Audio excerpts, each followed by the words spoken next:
क्योंकि ये झूठा आरोप जो लगाया गया है ये निरर्थक है और ये जान रहे हैं कि ये पत्रकार के ऊपर अगर लगाया जाए तो हर मीडिया को खरीद लेंगे।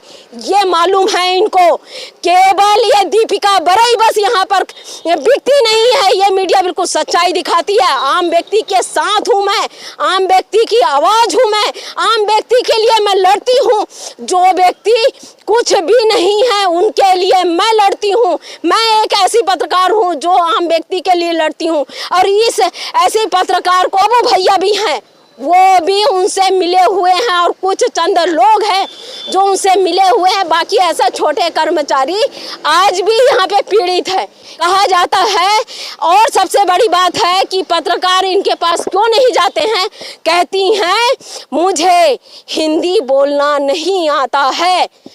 आप सीधा अगर सूचना का अधिकार कोई लगाया है तो आप बिल्कुल सूचना का अधिकार का सूचना पटल में ही डाल दीजिए ना, वहां से आके। और इनके टूटपुटिए चाहे उनके लिए कुछ भी हो, अधिकारी आज आते हैं कल चले जाते हैं बाबू साहब लोग, लेकिन अपने सच्चाई में हमेशा रहना चाहिए। इतना भी तलवा मत चाटो कि अधिकारी आज हैं कल नहीं रहेंगे। निकल गया लेकिन मेरा बिल नहीं निकला। उन्होंने एक बार बोले कि आप जब देखो तब नर्सिंग होम के पीछे पड़े रहती हैं, ये नर्सिंग होम सब तो मेरा है, मेरे दायरे पे आता है, आप क्यों छापती हैं, आपका बिल नहीं दूंगी, ये कह दिए और आज तक मेरा बिल नहीं दिए। और दूसरी बात है झूठा आरोप लगा दिए। बताइए, जो 30,000 अभी तक इन्होंने दिया नहीं है, इनसे मैं 40,000 रुपए की डिमांड आती हैं। ये बहुत खराब है। एक विभाग खराब नहीं होता, मैं पहले भी बताई हूँ, पहले भी समाचार में बताई हूँ, विभाग खराब नहीं है, विभाग में बैठे कर्मचारी अधिकारी खराब है। जी, आप देख रहे हैं धरोहर संदेश, मैं हूं दीपिका। और ये मैं सबसे पहले मैं ये बता रही हूं कि ऑफिस को आप देख लीजिए जो कार्यालय है, मुख्य चिकित्सा एवं स्वास्थ्य अधिकारी का कार्यालय है। और जिस प्रकार से हम ये कार्यालय के सामने में खड़े हैं और ये हम आपको बता दें कि एक पत्रकार के लिए किस प्रकार से समाचार बनाना और समाचार बनाकर जिस प्रकार से विभाग झूठा आरोप लगाया जाता है, इस विषय में आपको मैं बताऊंगी। क्योंकि ये मामला जो है रायपुर खोखो पारा का था और जो खोखो पारा में जिस प्रकार से भ्रष्टाचार हुआ था उस विषय में को लेकर मैंने समाचार बनाया था। और समाचार बनाने के साथ साथ वहां पर है वो नवंबर 2023 से लेते हुए आज तक का जिस प्रकार से विभाग की छवि को धूमिल किया जा रहा है, विभाग के व्यक्ति के द्वारा छवि को धूमिल किया जा रहा है, ये बिल्कुल हकीकत है। और दूसरी बात है कि यहाँ पर जो मैं बता रही हूँ कि मैं समाचार में बिल्कुल बाकायदा मुझे बुलाया गया था और उस समाचार में मुन्ना लाल निर्मलकर छत्तीसगढ़ मैदानी संघ कर्मचारी के महामंत्री द्वारा जिस प्रकार से सूचना का अधिकार लगाकर और पूरी जानकारी लिया गया था। और जानकारी के दौरान पता चला कि रायपुर खोखो पारा में जिस प्रकार से भ्रष्टाचार हुआ है और उस पर राहुल अग्रवाल और डॉक्टर गार्गी यदुपाल पर जिस प्रकार से निरीक्षण की और निरीक्षण में दोषी पाया गया और दोषी में जिस प्रकार से उनको खनगी निकला 30,000 रुपए के खनगी। और बाकायदा बताया गया कि आप जीवन दीप समिति में आप इस पर जमा करिए और कार्यालय में आकर सूचना दीजिए। तो इस प्रकार से जब खनगी निकला है, दोषी पाया गया, तभी तो इनको जिस प्रकार से दोषी पाया गया तब उनको खनगी के तहत में उनको रिकवरी के लिए कहा गया। तो ये समाचार को लेकर प्रमुखता से सभी अखबार वाले, सभी पोर्टल वाले, सभी न्यूज़ चैनल वाले और यूट्यूब वाले सभी रायपुर में बाकायदा बखूबी तरीके से उनको प्रकाशन किया गया था।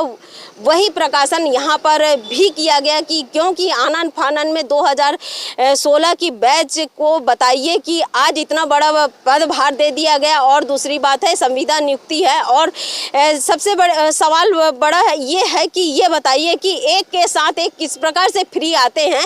ये यहाँ पर हकीकत है कि एक बहन CHMO में आती है तो दूसरी बहन को भी लेकर आती है। तो ये हकीकत है। और हकीकत के साथ साथ यहाँ पर जिस प्रकार से मैं यहाँ पे खड़ी हूँ और खड़ी होने के साथ साथ मैं, क्योंकि यहाँ पर जो मुख्य चिकित्सा अधिकारी हैं मैडम है और उन्होंने कहा, क्योंकि इनको पहले पता नहीं था कि प्रकाशन के बाद में इनको पता चला कि इनके ऊपर झूठा आरोप लगाना चाहिए, क्योंकि अगर झूठा आरोप नहीं लगता है तो कई प्रकार के यहाँ पे जो खनगी है, कई प्रकार के जो भ्रष्टाचार हुए और कई प्रकार के नियम विरुद्ध कार्य किया जा रहा है, चाहे वो दवा खरीदने का हो या फिर किसी सिस्टम से ये हो। बहुत सारी ऐसी चीज़ है कि जो आचार संहिता के पहले आनन फानन में कई जिला जो खरीदा गया है, सामान खरीदा गया है, ये कई जिलों में से गरियाबंद जिला भी आता है।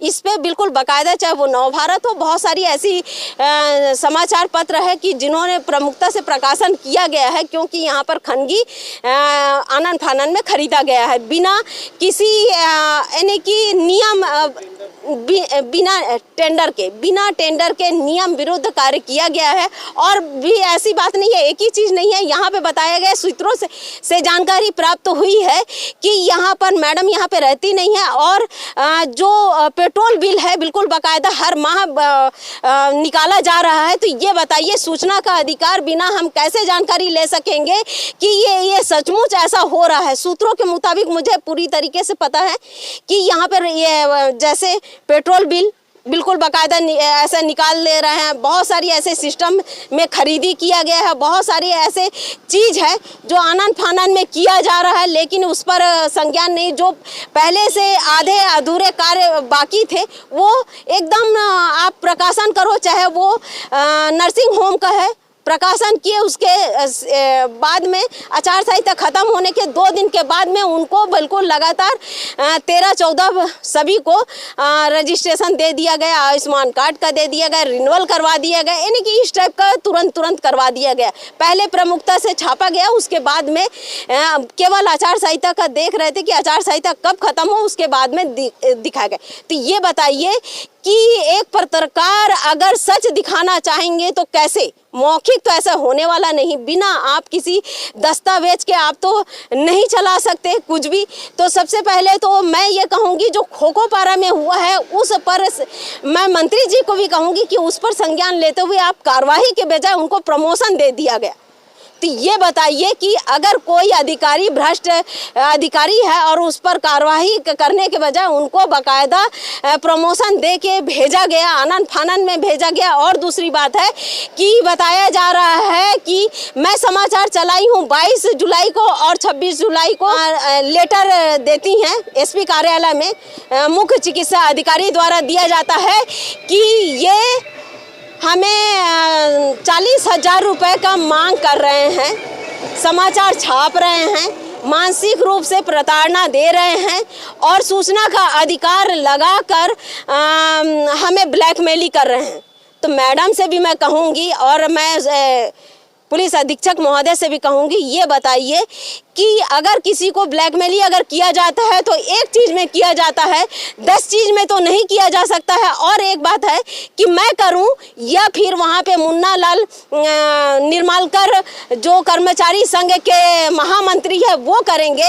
ये बताइए, दोनों का नाम लेकर जिस प्रकार से झूठा आरोप लगाकर शिकायत किया गया है, तो ऐसी शिकायत करने वाले पर भी कड़ी कार्रवाई होनी चाहिए, क्योंकि विभाग है, इसका मतलब ये नहीं है क्योंकि विभाग कभी गलत नहीं होते हैं, के जो बैठे हुए अंदर में जो कर्मचारी होते हैं ये ऐसा नहीं है। मैनपुर में भी आप देख सकते हैं कि जिस प्रकार से करोड़ों रुपए की लागत में डॉक्टर वहां पर भ्रष्टाचार किए, नेगी भ्रष्टाचार किए, डॉक्टर नेगी भ्रष्टाचार किए और 11 के 11 व्यक्ति भ्रष्टाचार किए, वो आज जेल में है। तो ऐसे यहाँ पर तो चलिए एक विभाग देखिए, सबसे मैं पहले बता दूं कि आज जो डॉक्टर जो जेल में गए हैं वो किसी पत्रकार के लिए नहीं गए, किसी मंत्री और किसी चीज में नहीं गए हैं, उन्हीं के विभागीय व्यक्ति ने कंप्लेन किए तब वो आज जेल में गए हैं।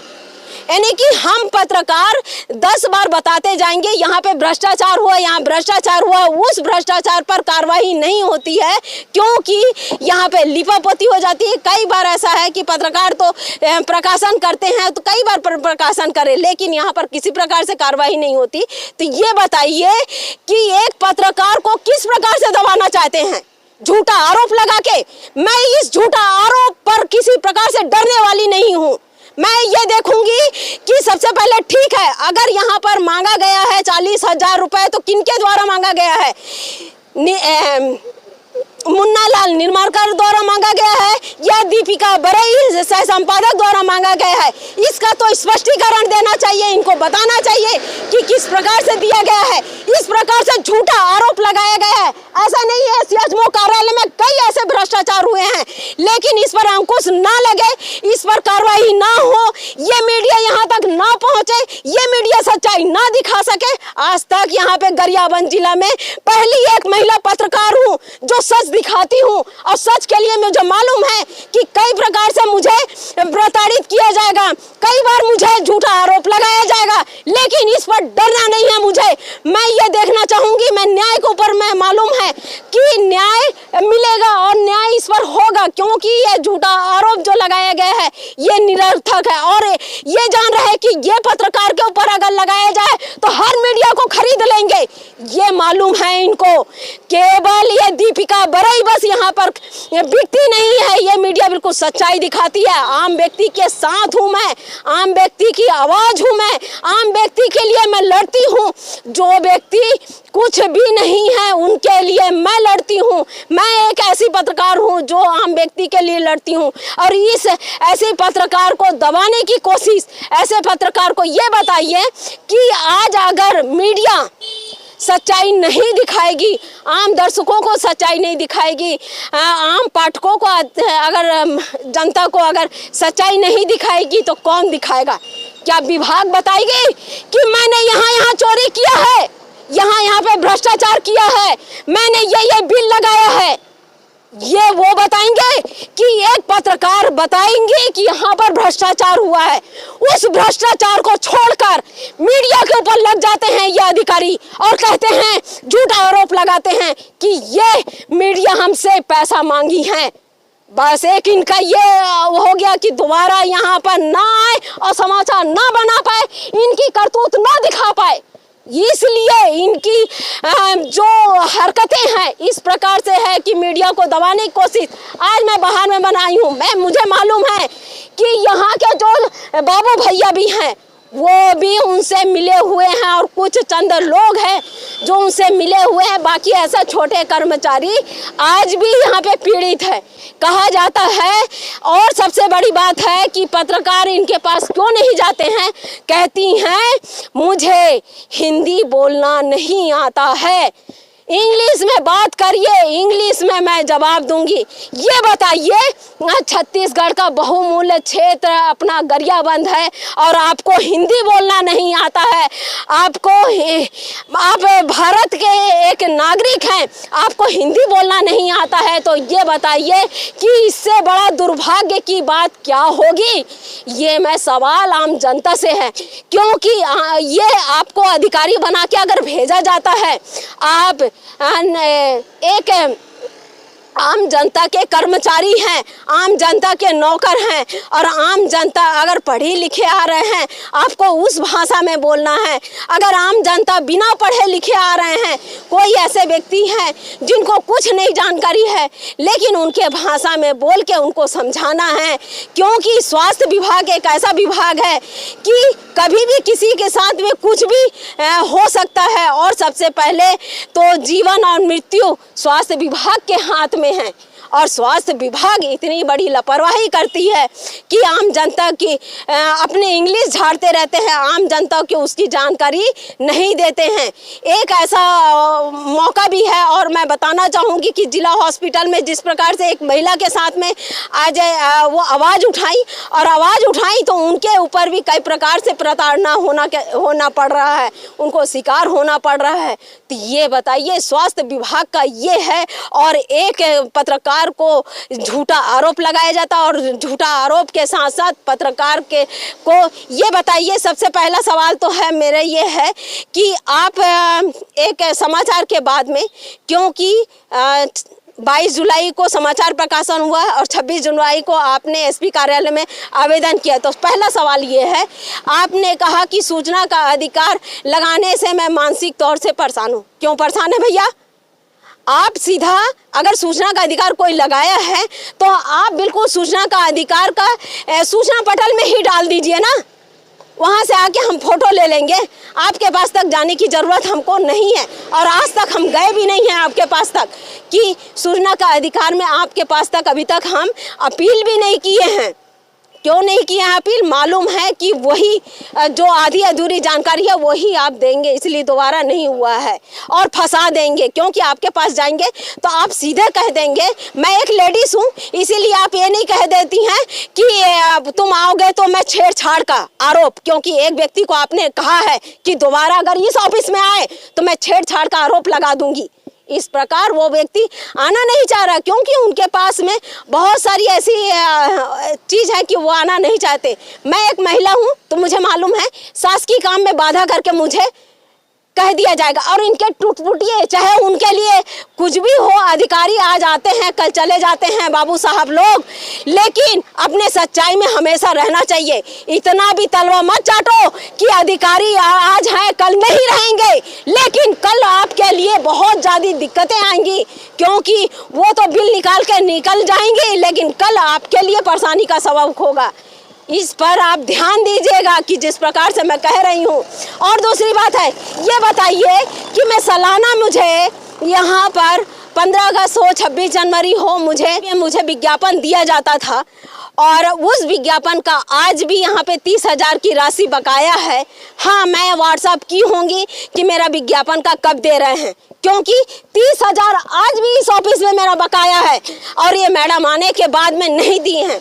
तो सबसे पहले मैं ये बता दूं कि बोले आरओ है तो आरओ का मतलब ये है कि मेरे बिल में डॉक्टर ओराव साहब जो सीएचएमओ थे, पूर्व सीएचएमओ थे, उन्होंने दस्तखत करके दिया है। इसका मतलब वो हुआ आरओ, उस पर उन्हें देना चाहिए था, लेकिन सबका बिल निकल गया लेकिन मेरा बिल नहीं निकला। उन्होंने एक बार बोले कि आप जब देखो तब नर्सिंग होम के पीछे पड़े रहती हैं, ये नर्सिंग होम सब तो मेरा है, मेरे दायरे पे आता है, आप क्यों छापती हैं, आपका बिल नहीं दूंगी, ये कह दिए और आज तक मेरा बिल नहीं दिए। और दूसरी बात है, झूठा आरोप लगा दिए। बताइए, जो 30,000 अभी तक इन्होंने दिया नहीं है, इनसे मैं 40,000 रुपए की डिमांड करूंगी। मैं एसपी साहब से कहूंगी और निरीक्षण अधिकारी से भी कहूंगी, ये झूठा आरोप है और झूठा आरोप पर इस पर अगर कड़ी कार्रवाई नहीं हुई, क्योंकि झूठा आरोप को लगाने से भी इस पर अगर दोषी साबित नहीं हुई तो इस पर भी कड़ी कार्रवाई होनी चाहिए। क्यों एक पत्रकार का मान सम्मान नहीं है? और वो साबित करे कि मैंने कब उन्हें साउंड रिकॉर्ड दिखाइए या व्हाट्सएप रिकॉर्ड दिखाइए या कुछ भी ऐसा रिकॉर्ड दिखाइए। कहने से साबित नहीं होता है, उसका साक्ष्य चाहिए। और साक्ष्य, क्योंकि मैंने अभी भी मेरा 30,000 रुपए नहीं दिए हैं, 30,000 रुपए दिए हैं और आज नहीं तो कल वो तो निकल जाएगा। मुझे मालूम है ये सीएचएमओ नहीं रहेंगे, दूसरे सीएचएमओ आ जाएंगे, वो निकल जाएगा। लेकिन इस प्रकार से जो झूठा आरोप लगाती हैं ये बहुत खराब है। एक विभाग खराब नहीं होता, मैं पहले भी बताई हूँ, पहले भी समाचार में बताई हूँ, विभाग खराब नहीं है, विभाग में बैठे कर्मचारी अधिकारी खराब है। तो मैं मंत्री जी से भी कहूँगी, स्वास्थ्य मंत्री से भी कहूँगी कि गरियाबंद जिला का स्वास्थ्य विभाग से कई प्रकार से आरोप आया, कई आवेदन आए, लेकिन उस पर आपने अभी तक संज्ञान नहीं लिया।